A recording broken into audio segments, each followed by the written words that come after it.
Bismillahirrahmanirrahim. Assalamualaikum warahmatullahi wabarakatuh. Innal hamdalillah nahmaduhu wa nasta'inuhu wa nastaghfiruh wa na'udzu billahi min shururi anfusina wa sayyiati a'malina. Man yahdihillahu fala mudilla lahu wa man yudlil fala hadiya lahu.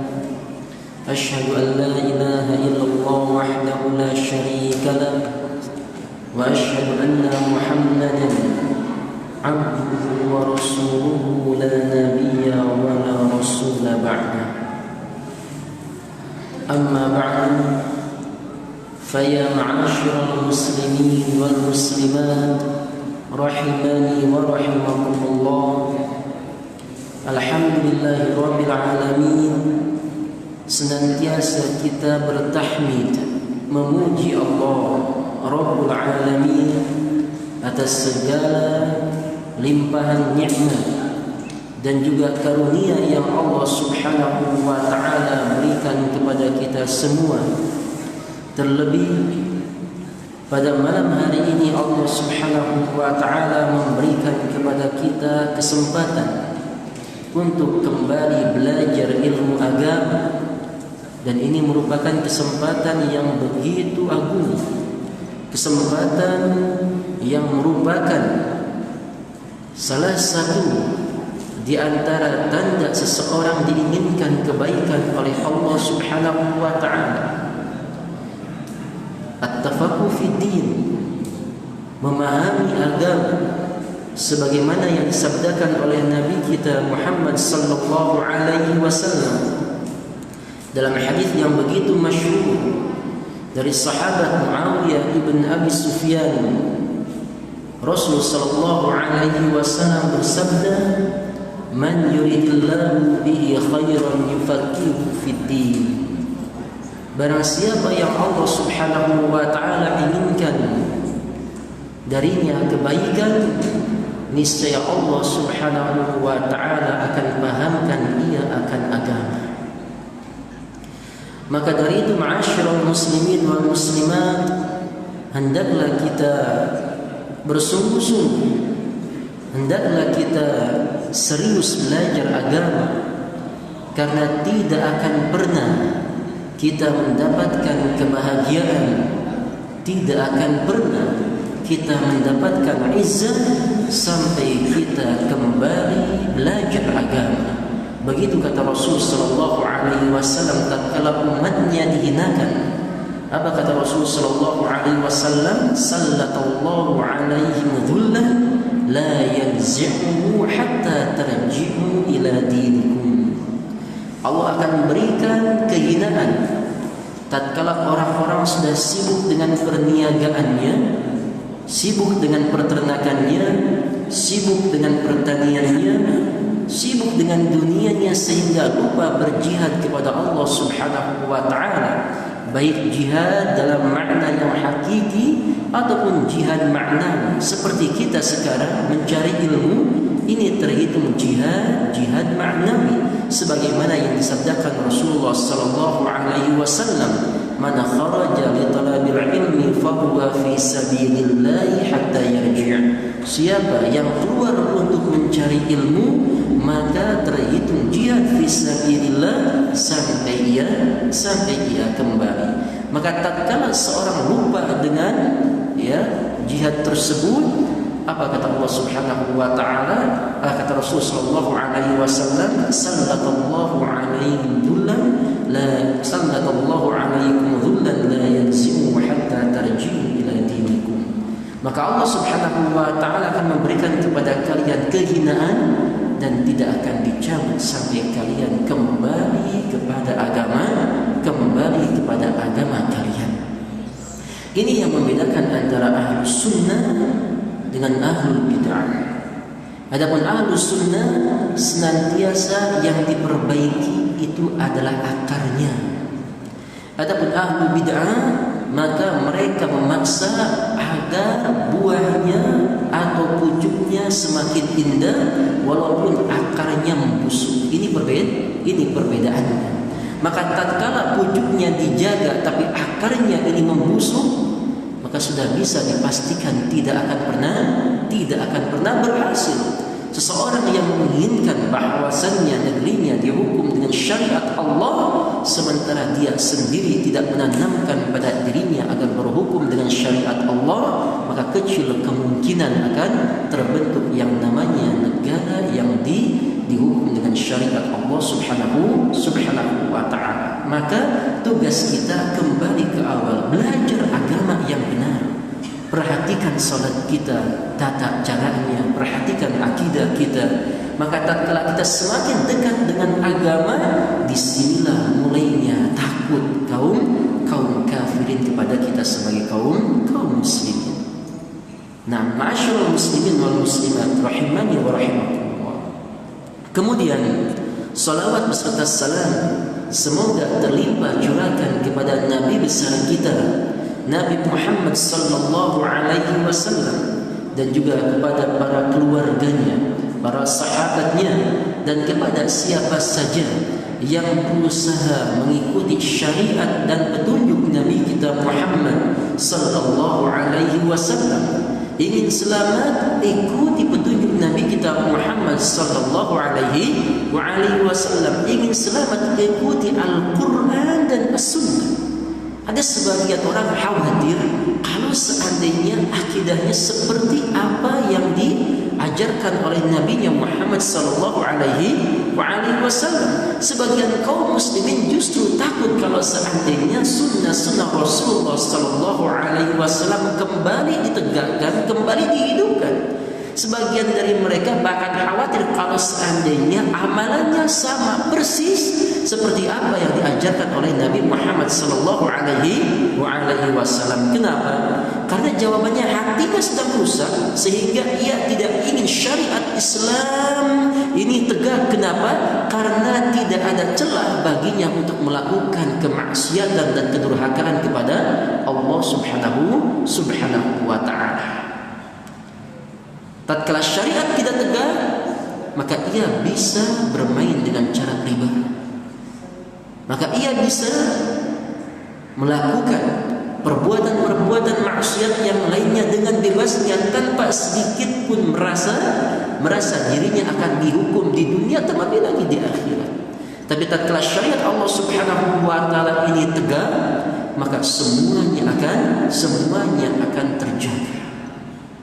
Maka dari itu ma'asyiral muslimin rahimani wa rahimakumullah, persiapkan diri kita tatkala nanti syariat Allah subhanahu wa ta'ala tegak di negeri ini, kita memang benar-benar orang yang siap untuk melaksanakannya.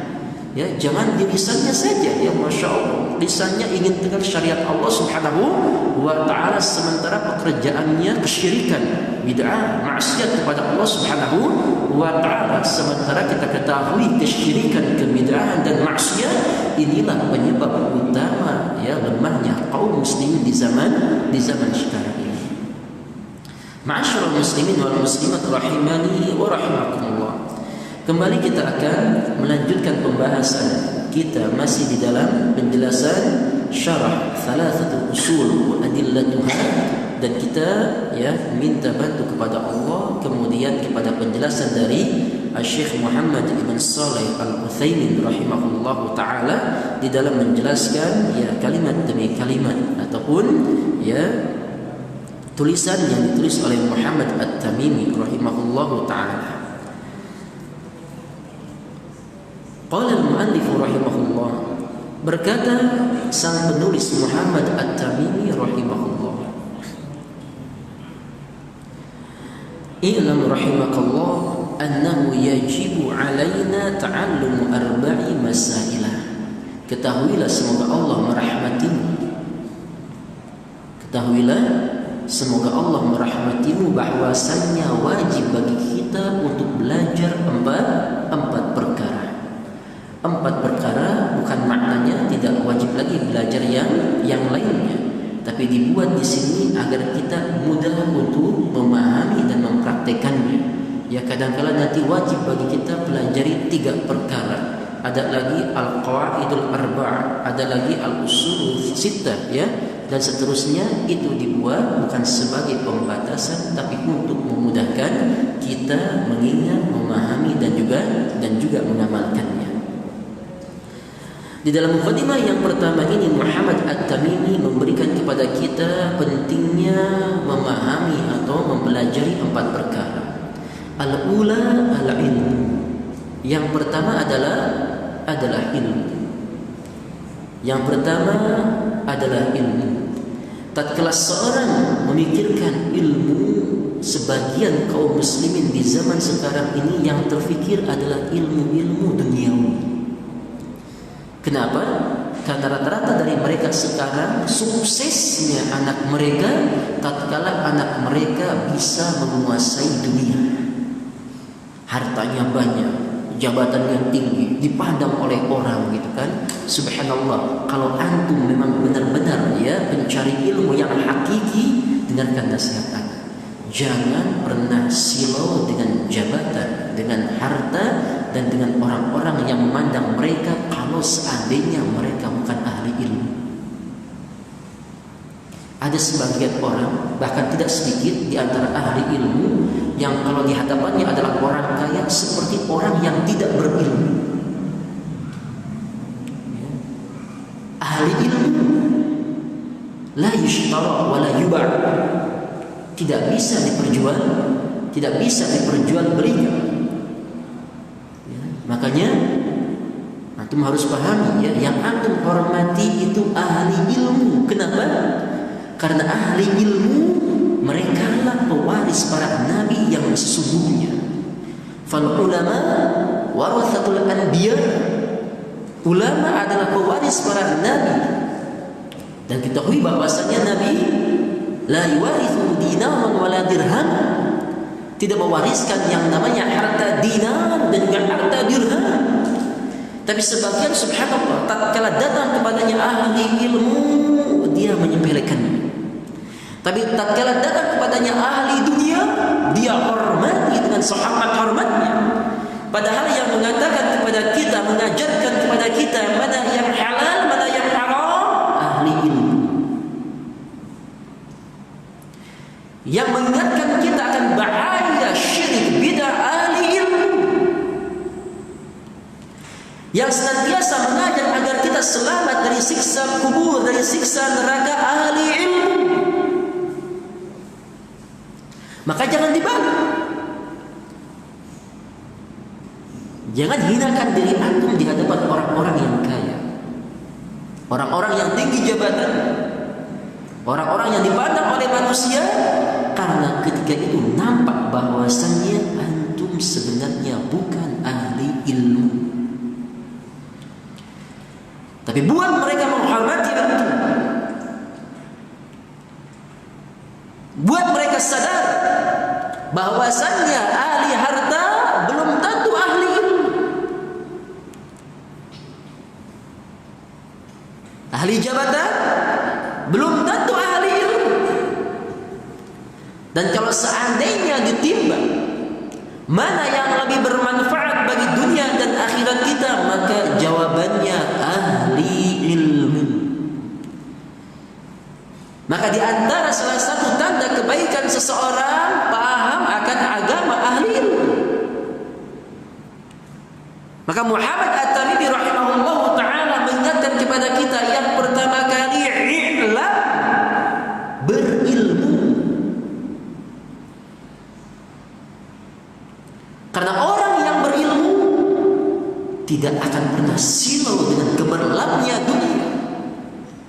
Jangankan satu orang kaya, bahkan seluruh dunia kaya tidak akan pernah silau. Kenapa? Karena mereka paham bahwasannya harta dunia ini atau dunia ini secara keseluruhannya tidak berguna, bernilai di sisi Allah, bahkan kalau ditimbang dengan sayap nyamuk sekalipun. Maka meruginya orang-orang yang mereka tertipu dengan dunianya, sehingga dia habiskan waktunya untuk kuasai ilmu-ilmu dunia, untuk perbanyak hartanya, untuk pertinggi jabatannya, sementara demi Allah sholat saja dia tidak bisa. Maka yang pertama apa?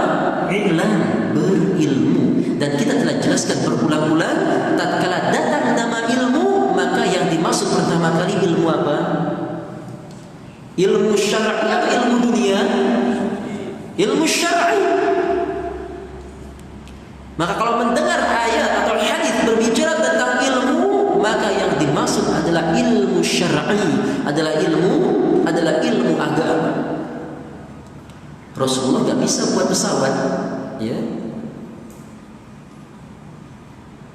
Rasulullah Shallallahu Alaihi Wasallam gak bisa buat gedung pencakar langit. Kenapa? Karena itu bukan tugas. Tugasnya Rasul Shallallahu Alaihi Wasallam mengajarkan kita tentang kesempurnaan ilmu syar'i. Adapun masalah dunia, tatkala Rasul Shallallahu Alaihi Wasallam memberikan arahan kepada sahabat di dalam menanam pohon kurmanya, datang waktu hasil panennya ternyata tidak sesuai harapan. Datang para sahabat kepada Rasul Shallallahu Alaihi Wasallam, padahal Rasul Shallallahu Alaihi Wasallam telah memberikan instruksi, dan para sahabat ini sami'na wa ata'na. Tapi apa kata Rasul Shallallahu Alaihi Wasallam? Antum a'lamu bi umuri dunyakum. Adapun untuk masalah dunia, kalian jauh lebih paham. Tuh. Kenapa? Aib? Tidak. Karena Rasul Shallallahu Alaihi Wasallam bukan diutus untuk mengurusi perkara yang seperti itu, tapi Rasul Shallallahu Alaihi Wasallam mengajarkan kepada kita ilmu din, ilmu syar'i, ilmu agama yang kalau seandainya kita berpegang teguh dengan itu, kita akan selamat di dunia dan juga di akhirat. Siapa yang menjaminnya? Nabi kita Muhammad Sallallahu Alaihi Wasallam. Taraktu fikum amrayni ma in tamassaktum bihima lan tadillu ba'di, kitabullah wa sunnatu rasul. Aku tinggalkan di antara kalian dua pusaka. Kalau seandainya kalian berpegang teguh dengan keduanya, niscaya kalian tidak akan pernah tersesat sepeninggalku. Kitabullah Al-Quran wa sunnatu rasulih al-hadith. Yang menjaminnya Rasul Sallallahu Alaihi Wasallam.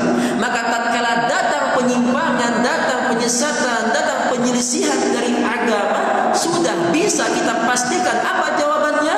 Jawabannya karena mereka tidak berpegang teguh dengan wasiatnya Rasul Sallallahu Alaihi Wasallam, yaitu senantiasa bertamasuk di kitabillah wa sunnatu rasulih, yaitu memegang teguh Al-Quran dan juga sunnah Rasulullah Sallallahu Alaihi Wasallam. Maka yang pertama, kita harus senantiasa berilmu. Salat kita dengan ilmu, puasa kita dengan ilmu, zakat kita dengan ilmu, haji kita dengan ilmu, sedekah kita dengan ilmu. Karena ada sebagian orang bersedekah begitu baiknya kepada tetangganya, apapun yang dimintanya diberikannya. Tatkala tetangga meminta tolong kepadanya, dia berikan dengan penuh keikhlasan. Tapi tatkala orang tua meminta kepadanya, dia tahan hartanya. Kenapa? Karena dia tidak berilmu.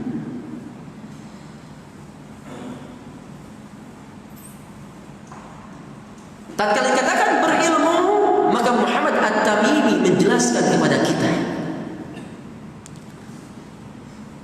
wa huwa ma'rifatullah wa ma'rifatun nabiyyi wa ma'rifatu dinil islami bil adillah. Nah, kalau seandainya ditanya ilmu mana yang paling agung, maka ilmu yang pertama ma'rifatullah, ilmu mengenal Allah. Nanti kita akan jelaskan sebagaimana yang dijelaskan oleh Syekh Muhammad Ibn Shalih Al-Utsaimin rahimahullah ta'ala. Apa maksud dari mengenal Allah? Karena banyak orang yang mengenal Allah. Kalau ditanyakan kepada mereka, siapa Rabb kalian? Serentak menjawabnya Allah. Tapi tatkala dikatakan, kenapa engkau bermaksiat melanggar syariat Allah? Maka mereka tidak bisa berkata apa-apa, padahal mereka meyakini Allah Subhanahu wa ta'ala. Nah, yang seperti ini pada hakikatnya belum mengenal Allah. Ilmu yang kedua, wa ma'rifatun nabiyyi,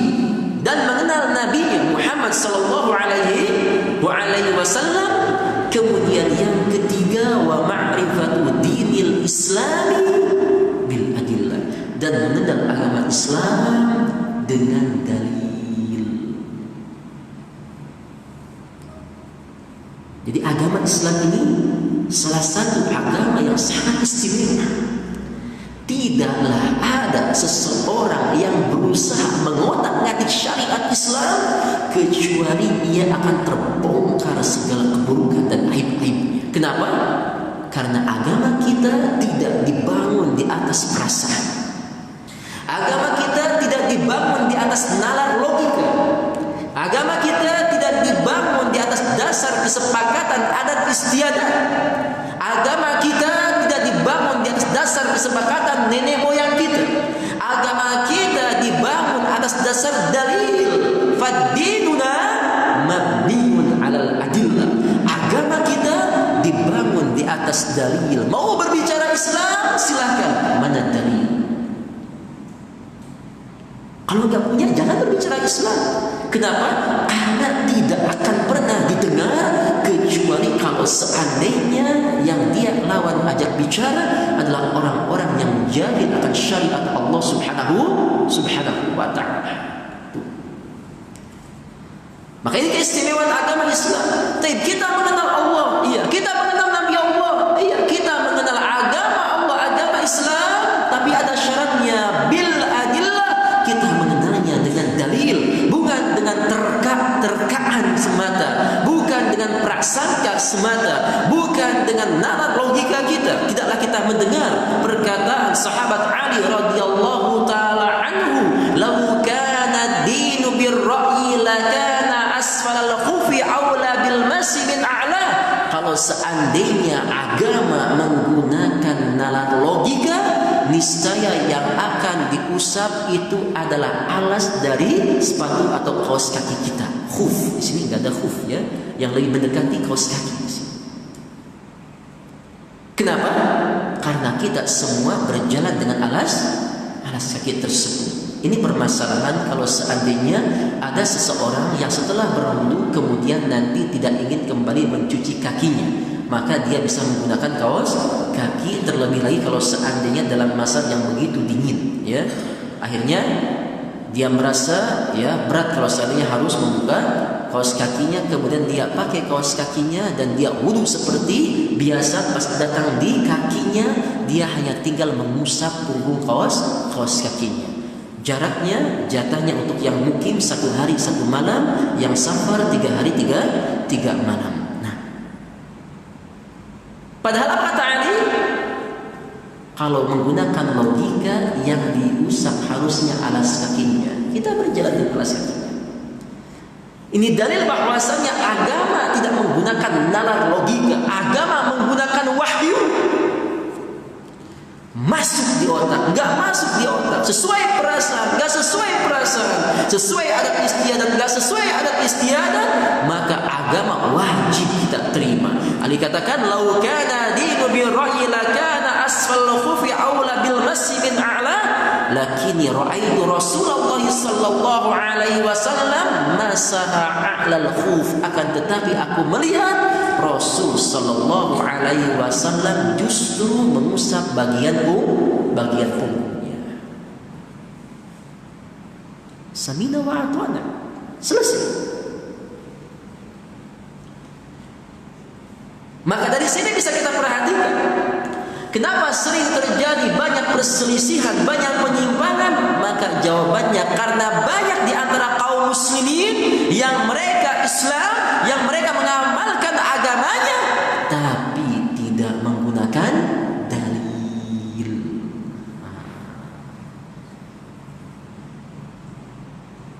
Ini masalahnya. Berusaha mengenal Allah, tapi tidak menggunakan dalil. Berusaha mengenal Nabi sallallahu alaihi wasallam, tapi tidak menggunakan dalil. Berusaha memahami syariat Allah, tidak menggunakan dalil, ya. Bahkan subhanallah, sebagian dari mereka tiba-tiba langsung menjadi mujtahid dadakan, ya. Kalau ditanya masalah syariat agama, kalau menurut anak, masya Allah, menurut antum siapa? Menurut antum siapa? Ulama, gitu kan, masya Allah. ya, dia lagi duduk sama kawannya, kemudian curhat sama kawannya dalam perihal masalah agama, kemudian akhirnya apa? Kemudian kata kawannya, ya menurut anak sih nggak apa-apa. Oh nggak apa-apa ya, masya Allah. Akhirnya apa?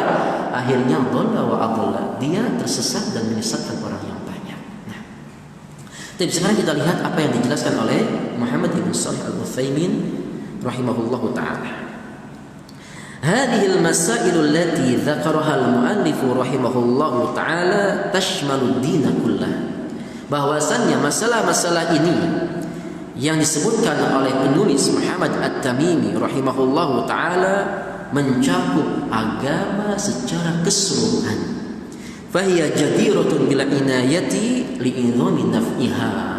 Maka ia perlu dijaga karena keagungan manfaatnya. Yang pertama apa? Ingat, yang pertama berilmu. Kalau ditanya berilmu, maka ingat yang pertama kali berilmu tentang Allah, berilmu tentang Nabi Allah, berilmu tentang agama Allah. Nah, kitab Thalathatul Usul wa Adillatuha temanya diambil dari 3 ilmu ini. Mengenal Allah, mengenal Nabi Allah, dan juga mengenal agama Allah. Kenapa? Karena di antara sebab pengambilan temanya diambil dari sebuah hadis, ya, yang diriwayatkan oleh Imam Tirmidzi dan juga yang lainnya. Tatkala seseorang dikuburkan, idza kubira al-maitu aw qala ahadukum atahu malakani aswadani azraqan. Apabila seorang dikubur atau mayit dikuburkan, kemudian didatangi oleh 2 malaikat yang serba hitam dan biru, ya. Singkatnya mereka akan mengatakan, man rabbuka, man nabiyuka, wa ma dinuka. Kenapa 3 pertanyaan ini? Siapa Rabbmu, siapa nabimu, dan apa agamamu? Dikatakan 3 landasan pokok karena suatu ketika Utsman radhiyallahu taala anhu, sahabat khalifah yang ketiga di antara khulafa ar-rasyidun, melewati perkuburan, kemudian dia menangis sejadi-jadi. Utsman radhiyallahu taala anhu, sehingga sahabat yang lainnya terkaget-kaget. Kemudian dikatakan, kok bisa seperti itu? Engkau kabarkan kepada kami surga, engkau kabarkan kepada kami neraka, tapi tatkala engkau melewati perkuburan, engkau menangis sejadi-jadinya. Padahal ketika menjelaskan surga neraka tidak seperti itu. Kemudian apa jawaban Utsman radhiyallahu taala anhu? Karena aku mendengar Rasulullah sallallahu alaihi wasallam bersabda, "Man najaa minhu fama ba'dahu fa huwa aisar, wa man lam yanju minhu fama ba'dahu fa huwa ashaddu minhu." Karena siapa yang selamat darinya, selamat dari mana? Selamat dari fitnah kubur, dari pertanyaan man rabbuka, ma dinuka, wa man nabiyuka. Siapa Rabbmu, apa agamamu, dan juga siapa nabimu? Maka yang setelahnya adalah ringan. Tapi kebalikannya, dan siapa yang tidak selamat, maka yang setelahnya akan semakin sulit. Al-Imam Ibnu Qayyim rahimahullahu taala di dalam kitabnya Ar-Ruh mengatakan, wa kana aktsarun nasi yu'adzabina fi quburihim. Dan kebanyakan manusia justru tersiksa di dalam kuburnya. Maka dikatakanlah 3 landasan pokok, karena siapa yang mengenal Allah dengan benar, siapa yang mengenal Nabi Allah dengan benar, dan siapa yang mengenal agama Allah dengan benar, maka mereka akan selamat dari fitnah kubur. Kalau selamat dari fitnah kubur, maka yang setelahnya akan semakin ringan, ya. Tapi yang jadi masalah tadi, yang menangis siapa? Siapa yang menangis tadi? Utsman radhiyallahu taala anhu menangis, ya atau tidak? Iya. Tapi ana tanya, Utsman ini tempatnya di mana? Masya Allah. Antum katakan Utsman tempatnya di surga, antum punya ilmu ghaib, masya Allah, ya. Siapa yang mengatakannya? Rasulullah sallallahu alaihi wasallam, ya. Abu Bakar fil jannah, Umar fil jannah, Utsman fil jannah, Ali fil jannah, sampai 10 orang yang dikenal dengan sebutan al-asyaratul mubasysyirina bil jannah, 10 orang yang disampaikan berita gembira masuk surga. Di antaranya siapa? Sahabat Utsman bin Affan radhiyallahu taala anhu. Tapi Utsman bin Affan takut dengan fitnah kubur. Kita dijamin apa nih? Kita dijamin apa sekarang? Datang wahyu sama antum, jangan takut, antum dijamin masuk surga. Sampai akhirnya, Utsman, bukankah engkau dijamin masuk surga oleh Rasul sallallahu alaihi wasallam? Dan kita tahu perkataan Rasul sallallahu alaihi wasallam tentang perkara gaib ini hak. Nanti kita belajar mengenai Rasul sallallahu alaihi wasallam, di antara salah satu konsekuensinya tasdiquhu fima akhbar, senantiasa membenarkan kabar yang dibawakan oleh Rasul sallallahu alaihi wasallam. Ketika Rasul mengatakan Utsman di surga, ini wahyu yang berbicara. Wa ma yantiqu 'anil hawa in huwa illa wahyu yuha. Lihat jawabannya Utsman radhiyallahu taala anhu. Iya, Rasul sallallahu alaihi wasallam telah menjaminkan untukku surga, tapi Rasul sallallahu alaihi wasallam tidak menjamin untukku selamat dari fitnah kubur. Allah. Itu orang yang beriman, ya. Ahli surga seperti itu, takutnya dengan fitnah kubur. Masya Allah, sementara kita terus bermaksiat, terus berleha-leha dengan dunia tanpa sedikit pun terfikir nanti akan ada dua malaikat yang memberikan pertanyaan kepada kita yang disebut dengan fitnah. Nah, al-ula, yang pertama al-ilmu, yaitu berilmu. Wa huwa ma'rifatullah wa ma'rifatun nabiyhi wa ma'rifatud dinil islami bil adillah. Jadi ini perkara pertama yang wajib kita pahami, apa? Berilmu, mengetahui, mengenal Allah, mengenal Nabi Allah, dan juga mengenal agama Allah Subhanahu wa ta'ala. Ma'rifatullah, mengenal Allah. Kata Syekh Muhammad ibn Shalih Al-Utsaimin, ay ma'rifatullah azza wa jalla bil qalbi ma'rifatan tastalzimu qabula ma syara'ahu. Mengenal Allah maksudnya mengenal Allah dengan hati yang berupa pengetahuan yang mengharuskan ia menerima segala apa yang disyariatkannya. Sekarang boleh dijelaskan ya, apa maksud dari mengenal Allah. Dan ini pun hanya gambaran umum, karena gambaran detailnya nanti insya Allah kita akan membahas ketika kita sudah masuk ke landasan yang pertama, kedua, dan ketiga. Sekarang kita masih dalam muqaddimah, masih diberikan gambaran tentang mengenal Allah Subhanahu wa ta'ala. Mengenal Allah berarti seorang tersebut wajib menerima syariat Allah. Ya. Kadang-kadang ada sebagian orang subhanallah ya menerima syariat Allah yang sesuai dengan hawa nafsunya, ya. Bahkan ini menimpa baik itu kaum laki-laki ataupun kaum hawa, ya. Kalau Anda sebutkan satu masalah bagi kaum hawa, serentak mereka sepakat semuanya menolak kecuali yang dirahmati oleh Rabbnya, ya. Ada satu syariat di dalam Al-Quran yang ketika kaum hawa ini mendengar langsung panas telinganya, ya, seperti kerasukan jin, ya, masya Allah. Nah, syariat apa itu? Masya Allah, ya, yang paling kencang berarti itu yang dikasih izin sama istri pertamanya, ya, masya Allah. Iya, syariat poligami. Sebagian kaum hawa sampai ke derajat hatinya mengingkari bahwasannya poligami tersebut adalah bagian dari syariat Allah. Ini kufur kepada Allah Subhanahu wa ta'ala, ya. Seseorang yang berani mengingkari satu saja dari syariat Allah, kufur kepada Allah Subhanahu wa ta'ala. Bedakan antara mengingkari dan antara dia meyakini tapi tidak mau. Ini beda, ya. Kalau mengingkari dari awal sampai ada di hatinya benci dengan syariat poligami, ini bukan bagian dari Allah, kufur kepada Allah Subhanahu wa ta'ala. Ini ujian untuk kaum hawa, ya. Ini ujian untuk kaum hawa, ya. Tapi kalau mereka tidak sanggup, maka masih dalam daerah keislamannya, walaupun ada sedikit masalah dengan kesempurnaan imannya. Nah, itu baru satu masalah tuh Anda bilang ya, Masya Allah ya. Dan mudah-mudahan ibu yang di belakang sabar ya. Nah, jangan salahkan Anda, salahkan Allah kalau berani ya. Baik. Ada sebagian orang berusaha mengakal-akali syariat Allah. Laki-laki contohnya, kalau seandainya permasalahan warisan, kemudian laki-laki ini dia inginnya di pengadilan agama. Kenapa? Karena dia dapat 2 bagian daripada perempuan. Tapi kalau seandainya dia seorang perempuan, dia ingin di pengadilan negeri. Kenapa?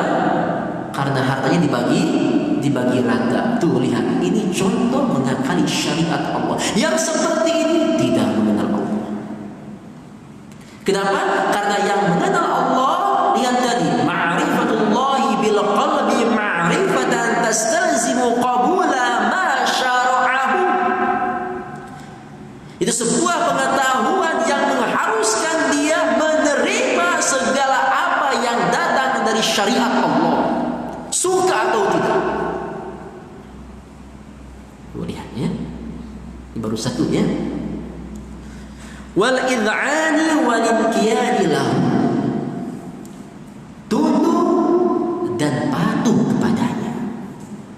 Tunduk dan patuh kepadanya. Baik. Ya, sekarang bapak-bapak boleh tersenyum ya, karena Anda akan kasih lagi contoh untuk kaum Hawa ya.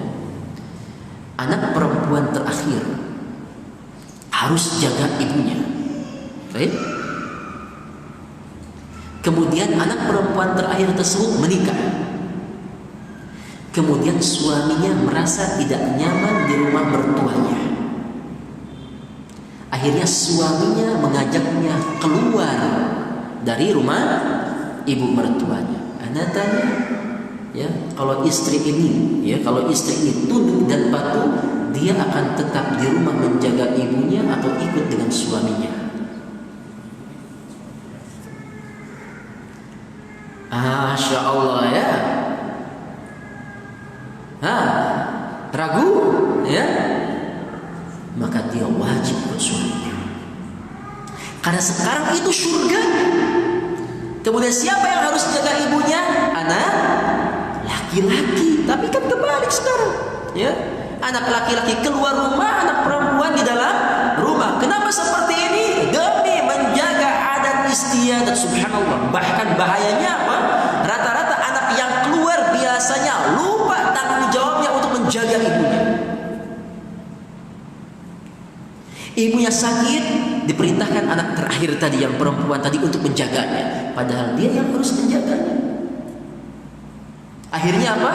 Anak laki-lakinya durhaka kepada surganya ibunya.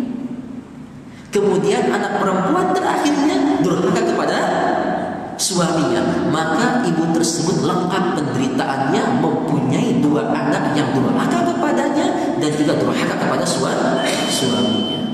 Demi apa? Demi menjaga adat istiadat. Tuh lihat ya. Baik, insyaallah kita lanjut setelah azan. Allahu a'lam.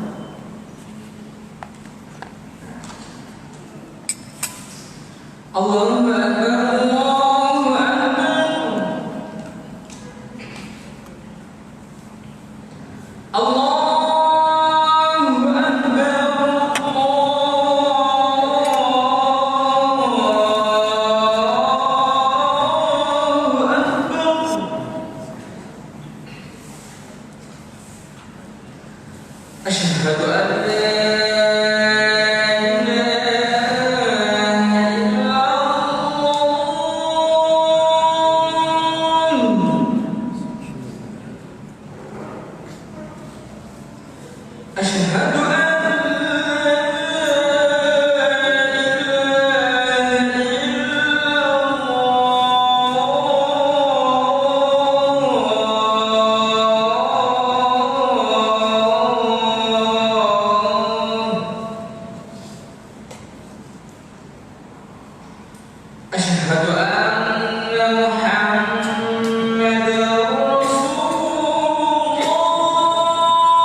Bismillah wassalatu wassalamu ala rasulillah.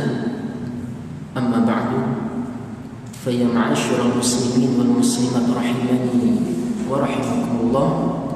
Kembali kita lanjutkan materi kita, masih di dalam penjelasan Syekh Muhammad ibn Shalih Al-Utsaimin tentang mengenal Allah Subhanahu wa taala. Dan tadi kita telah sedikit menjelaskan penjelasan beliau rahimahullah ta'ala, di antara konsekuensi orang yang mengenal Allah, maka dia wajib untuk menerima syariat Allah, kemudian tunduk dan patuh padanya. Kemudian lagi dikatakan wa tahkima syariatihi allati jaa biha Rasulullah Muhammad sallallahu alaihi wasallam, dan berhukum dengan syariatnya yang dibawa oleh Rasulnya sallallahu alaihi wasallam. Berhukum dengan syariatnya, karena ada sebagian kaum muslimin tatkala datang kepadanya sebuah permasalahan, sedikit di antara mereka yang ingin berhukum dengan syariat Allah subhanahu wa ta'ala. Bahkan sebagiannya pura-pura menutup mata kepalanya sendiri, ya, seakan-akan ini bukan bagian dari syariat Allah subhanahu wa ta'ala, ya. Contohnya orang yang berpenyakit, biasanya ada sebagian orang itu punya penyakit masing-masing. Ada sebagian orang yang mereka tidak bisa menahan syahwatnya kalau melihat perempuan contohnya. Ada sebagian tidak bisa menahan syahwatnya kalau bertemu dengan harta. Atau sebagian dengan jabatan, ya. Atau sebagian dengan ketenaran, gitu. Akhirnya banyak di antara mereka yang khawatir semuanya ini akan sirna, mereka berani menerjang syariat Allah subhanahu wa ta'ala. Banyak di antara kaum muslimin, bahkan para dai itu sendiri, tidak mau mengatakan yang halal-halal, yang haram-haram, karena khawatir ditinggal oleh jamaah. Makanya rata-rata mereka mencari tema-tema yang tema tersebut muttafaq antara ahlu sunnah dengan ahlu bid'ah. Sedekah, keutamaan salat, keutamaan puasa, keutamaan membangun masjid, semuanya sepakat. Hatta ahlu bid'ah juga sepakat. Yang membedakannya apa? Ketika yang dibahas adalah perkara akidah, syirik, perkara bid'ah, baru ketika itu apa? Baru ketika itu nampak apakah memang benar dia adalah orang-orang yang jujur ingin menyampaikan syariat Allah, atau orang-orang yang hanya ingin mendapatkan ketenaran karena takut ditinggal oleh jamaahnya. Sehingga akhirnya apa? Puluhan tahun jamaahnya belajar tidak tahu yang namanya syirik. Pulang sholat datang ke perdukunan, karena dia akan dijelaskan bahwa itu adalah sebuah kesyirikan. Dosanya begitu besar. Kalau bertanya saja haram, kemudian bertanya, kalau datang saja haram, kemudian bertanya tidak membenarkan, tidak diterima sholatnya 40 hari 40 malam. Kalau bertanya membenarkan kufur kepada Allah Subhanahu wa ta'ala. Tapi tidak dijelaskan kenapa. Karena khawatir nanti, jangan panggil Ustaz ini lagi, kenapa? Masya Allah, kena kita gitu kan. Masya Allah ya. Jadi dakwah itu yang santai ya, yang tidak menyinggung ya. Jangan singgung masalah syirik ya, jangan singgung masalah bid'ah, jangan singgung masalah haramnya maksiat gitu kan. Jangan singgung riba. Kenapa? Karena hampir jamaahnya semuanya pakai riba gitu. Terus apa yang tersisa? Ya. Nah, ini contoh yang tidak mau bertahkim dengan syariat Allah Subhanahu wa ta'ala, sehingga keimanan tidak bertambah, ketakutan tidak bertambah, yang halal dengan yang haram tidak bertambah ya. Tidak seperti Abu Bakar As-Siddiq radhiyallahu taala anhu ketika dia makan sebiji kurma, kemudian dia lupa ya apakah itu halal atau haram, dia berusaha pukul dia agar dia muntahkan kembali barang yang sudah dia makan tersebut. Begitu ya. Ini bisa apa? Kalau seandainya seorang mempunyai akidah yang benar.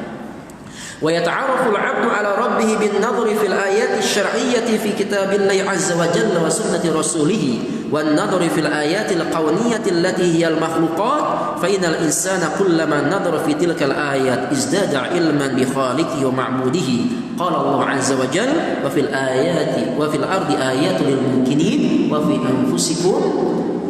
أنفسكم أفلا تبصرون. Dan seseorang singkatnya bisa mengenal Allah dari dua cara. Yang pertama, mengenal Allah dari ayat syar'iyyah, wahyu, yaitu Al-Quran dan juga hadis.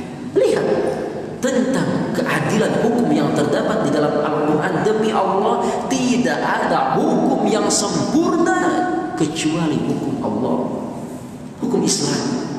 Sampai kesempurnaannya ini bahkan diakui oleh orang-orang kafir. Orang-orang kafir kalau ada permasalahan datang kepada Nabi Sallallahu Alaihi Wasallam untuk menyelesaikan permasalahan mereka. Bayangkan, ya. Kemudian yang kedua, seseorang bisa mengenal Allah, dan nanti insya Allah kita akan jelaskan lebih lanjut di pertemuan selanjutnya. Seorang bisa mengenal Allah dari ayat kauniyah, yaitu ciptaan Allah Subhanahu wa Ta'ala. Masya Allah. Kadang-kadang kita dengan masjid seperti ini sudah Masya Allah gitu kan, mega masjidnya gitu kan. Padahal lihat keluar, kemudian kita lihat Allah, lihat ciptaan Allah Subhanahu wa Ta'ala. Awan contohnya, langit contohnya. Anda tanya, ada yang tahu di mana awal, di mana ujungnya? Ada? Enggak ada yang tahu. Seperti apa tingginya, ada yang tahu? Enggak ada yang tahu ya. Pakai tiang enggak? Enggak pakai tiang ya, tapi bisa berdiri semua dengan ilmu Allah Subhanahu wa Ta'ala. Maka seorang hamba tatkala dia terus melihat ayat-ayat kauniyah, ciptaan-ciptaan Allah, maka dia akan sadar bahwasannya tidak ada yang berhak disembah kecuali Allah Subhanahu wa Ta'ala. Insyaallah nanti untuk mengenal Allah dari ayat syar'iyah dan juga ayat kauniyah kita akan jelaskan lebih lanjut pada kesempatan selanjutnya. Mudah-mudahan ada manfaatnya. Subhanakallahumma wa bihamdika asyhadu an la ilaha illa anta astaghfiruka wa atubu ilaik. Assalamualaikum warahmatullahi wabarakatuh.